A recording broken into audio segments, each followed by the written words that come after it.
All right, the House is going to vote on this interim spending measure. It will be a tentative one just to keep the government lights on for another few weeks or so. The fourth such tentative measure we've seen. The battle, though, might prove to be in the United States Senate, and that's anyone's guess. Blake Burman with more at the White House. Hey, Blake.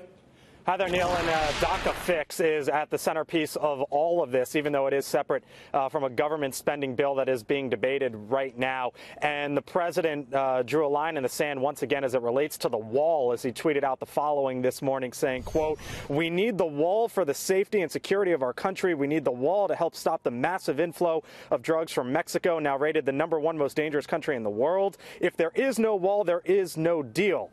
Now, the Chief of Staff, John Kelly, made things a bit interesting last night in his interview with Brett Baer, in which he said the president's views on this issue have evolved since the campaign trail. Listen here.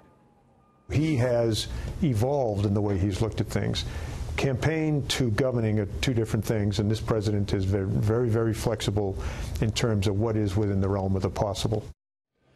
I'm told the president was none too pleased when he heard those comments last night from the Chief of Staff, and the president tried to clarify some of it earlier this morning, again in a tweet, saying, quote, "The wall is the wall. It has never changed or evolved from the first day I conceived of it." So that's where things stand on DACA, which is an issue that it looks like now is going to be hashed out separately from this spending bill that needs to be agreed upon before tomorrow night.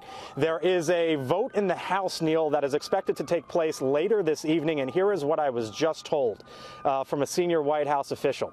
The White House at this point, they feel that things are moving in a more positive direction in the House from where things had stood. They think eventually that the House Freedom Caucus will come on board. In the Senate, though, is where they see an even bigger issue, where things have gone in a different direction. I asked whether or not they feel Lindsey Graham and Mike Rounds, who have said they will vote no against this if it gets to the Senate, will indeed vote no. And the White House believes, yes, that is the position from Graham and from Rounds. But furthermore, Neil, this senior White House official, I asked, what are the odds that you put a shutdown at?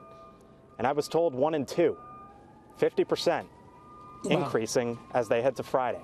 That's not good, Blake. That's not good. Thank you very much, my friend Blake Burman at the White House.